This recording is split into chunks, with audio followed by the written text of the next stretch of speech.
Em nosso estudo de hoje, a lição 27 do livro Pensamento e Vida e tem por título Obsessão. Observando-se a mediunidade como sintonia, a obsessão é o equilíbrio de forças inferiores retratando-se entre si. Fenômeno de reflexão pura e simples não ocorre tão somente dos chamados mortos para os chamados vivos, porque na essência muitas vezes aparece entre os próprios espíritos encarnados a se subjugarem reciprocamente pelos fios invisíveis da sugestão. A mente que se dirige a outra cria a imagem para fazer-se notada e compreendida, prescindindo da palavra e da ação para insinuar-se, porquanto ambientando a repetição atinge o objetivo que demanda, projetando-se sobre aquela que procura influenciar. E se a mente visada sintoniza com a onda criadora lançada sobre ela, inicia-se vivo circuito de força dentro da qual a palavra e a ação se incumbem de consolidar a correspondência, formando o círculo de encantamento em que o obsessor e o obsediado passam a viver agindo e reagindo um sobre o outro. Não há por isso obsessão unilateral. Toda ocorrência dessa espécie se nutre à base de intercâmbio mais ou menos completo. Quanto mais sustentadas as imagens inferiores de um espírito para o outro em regime de permuta constante, mais profundo o poder da obsessão, de vez que se afastam da justa realidade para o circuito de sombra em que se entregam a mútuo fascínio. É o mesmo que se verifica com a pedra quando em serviço de gravação. Quanto mais repetida a passagem do buril, mais entranhado o suco destinado a perpetuar a minudência da imagem. Lembremos-nos ainda do disco comum em cujas reentrâncias sutis permanecem os sons fixados para repetição à nossa vontade. Muitas vezes a mente obsidiada se assemelha à chapa de ebonite arquivando ordens e avisos do obsessor, notadamente durante o sono habitual, quando liberamos os próprios reflexos sem o controle da nossa consciência de limiar, ordens e avisos que a pessoa obsessa atende de modo quase automático, qual instrumento passivo da energia magnética no cumprimento de sugestões pós-hipnóticas. Quanto mais nos rendamos a essa ou aquela ideia, no imo de nós mesmos, com maior força nos convertemos nela a expressar-lhe os desígnios. É assim que se formam estranhos desequilíbrios que, em muitas circunstâncias, concretizam moléstia e desalento, aflição e loucura, quando não plasma a crueldade e a morte. Toda obsessão começa pelo debúxio vago do pensamento alheio que nos visita oculto. Hoje é um pingo de sombra, amanhã linha firme, para depois fazer-se um painel vigoroso do qual assimilamos apelos infelizes que nos aprisionam em turbilhão de trevas.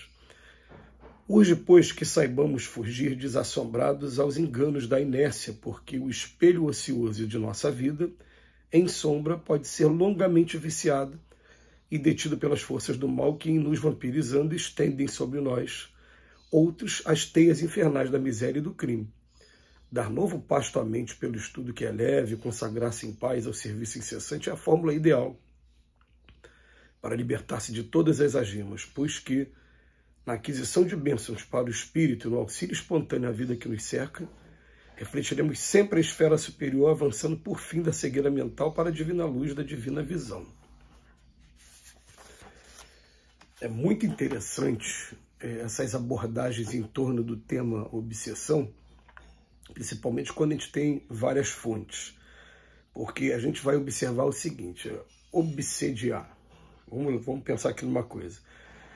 Quando a gente, com os nossos pensamentos, influencia alguém, se a gente está influenciando para o bem, eles vão chamar só de uma boa influência, mas quando estiver influenciando para o mal, a gente vai chamar de obsessão. E isso vai ocorrer entre encarnados, duas pessoas que estão aqui na Terra, de desencarnado para encarnado, tá? De lá para cá, de encarnado para desencarnado e entre desencarnados. Todas as vezes que a gente está querendo influenciar alguém com o nosso pensamento, se esse pensamento for pernicioso, a gente está simplesmente participando de um processo de obsessão. E o Emmanuel usa uma frase aqui muito legal, ele fala assim: não há obsessão unilateral. Para ela acontecer, a outra mente recebeu o influxo daquela ideia, gostou daquela ideia mais ou menos no primeiro momento, ele assimilou, teve aprovação e daqui a pouco, de um tempo para outro, ele coloca para a gente, quanto mais sustentadas as imagens inferiores de um espírito para o outro, é maior, mais profundo o poder da obsessão. E tem um momento até que o Emmanuel usa aqui como exemplo, uma coisa que os jovens de hoje não conhecem mais. Ele fala do disco, que a gente lembra que existia, né, até o século passado, a produção de vinis. Então, uns era chamado compact disc, que era o pequenininho, e o grandão era LP, long play. Eles foram substituídos depois pelo compact disc, que era o CD, depois pelo DVD, Digital Video Disc. Enfim, aos poucos eles foram tomando outras formas, MP3, de maneira que hoje raramente você ouve falar até mesmo de CD. Hoje está tudo aí nas plataformas de streaming. Mas ele vem dizendo que os vinis ou os CDs da época, a gente pode fazer a mesma comparação, eles ficam gravados e a gente pode repetir quantas vezes a gente quiser. E a mente que está obsidiada, ela se assemelha ao disco, que fica ouvindo a mesma coisa o tempo todo, até que consiga praticar aquilo e daqui a pouco começa a entrar no desvario de fazer um monte de coisa errada. E assim, ele vem dizer para a gente, cria-se um painel vigoroso em que a gente fica prisioneiro em turbilhões de trevas por conta de cada vez que a gente vai se entregando a esses pensamentos. E aí, as perguntas 478 e 479 do Livro dos Espíritos, elas são sempre muito significativas para a gente, tanto para quem está querendo influenciar de encarnado para encarnado, uma das 4 hipóteses que eu falei, de encarnado para desencarnado, de desencarnado para encarnado, ou entre desencarnados. Como é que eu faço para fugir de uma obsessão? Cansar-lhes a paciência, mostrar que perdem tempo, e vendo que perdem tempo, eles desistem. 479. E a oração ajuda? Fala, a oração é sempre um poderoso auxílio, mas pode acreditar, Deus ajuda mais aqueles que agem do que aqueles que se limitam a repetir algumas palavras.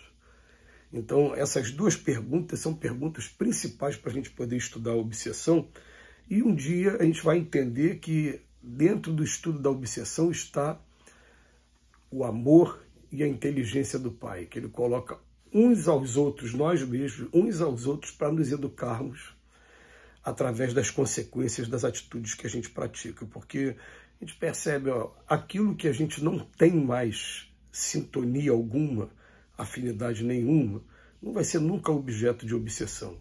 A obsessão só vai ser praticada onde a gente ainda tem brecha. E é por isso que ele termina dizendo aqui para a gente que, dar novo pasto à mente pelo estudo. Quando a gente começa a estudar, conhecereis a verdade vos libertará, o estudo vai ser o principal responsável por libertar a nossa mente. E depois ele fala também ao estudo que é leve, consagrar-se à paz ao serviço incessante, que é o trabalho incessante. É a fórmula ideal para libertar-se de todas as algemas. Me lembro e trago isso como mantra, uma vez do Chico Xavier, falando para um rapaz assim, trabalha até o limite das suas forças, que você ocupando seu tempo com seu trabalho não vai dar tempo deles te alcançarem. Eu lembro disso com muito carinho, porque também recebi uma mensagem parecida com essa através do Dr. Herman, coisa de 15 anos atrás. Falou, continua trabalhando, meu filho, trabalhe o máximo que você puder, que aí você consegue desviar a sua mente desses propósitos inferiores que estão sendo trazidos para você. E é uma luta constante, porque a gente lembra, eu não vou lembrar qual é a pergunta agora, mas pouco antes da 478, 79, lá para 460 alguma coisa, mas eles ficam como o gato à espreita do rato. Porque em se tratando de obsessão vindo do desencarnado para a gente, eles estão vendo a gente não está vendo eles. E se eles quiserem, realmente eles vão ficar aqui o tempo todo só prestando atenção, esperando o momento nosso de deslize, para vir com os pensamentos e depois ficar se divertindo, porque ele jogou a ideia, mas quem colocou a ideia na prática fui eu. Eu não posso me eximir nunca e dizer, colocar a culpa única e exclusivamente no obsessor, que é claro, vai ter a sua parcela de responsabilidade com relação à lei de causa e efeito também. Mas a gente tem que começar a pensar. O segredo da desobsessão está em mim. Eu parar de praticar algumas atitudes, eu estudar o Evangelho, reformar a minha vida, afinar toda a minha vida com o Evangelho de Jesus. Que Ele nos ajude hoje e sempre.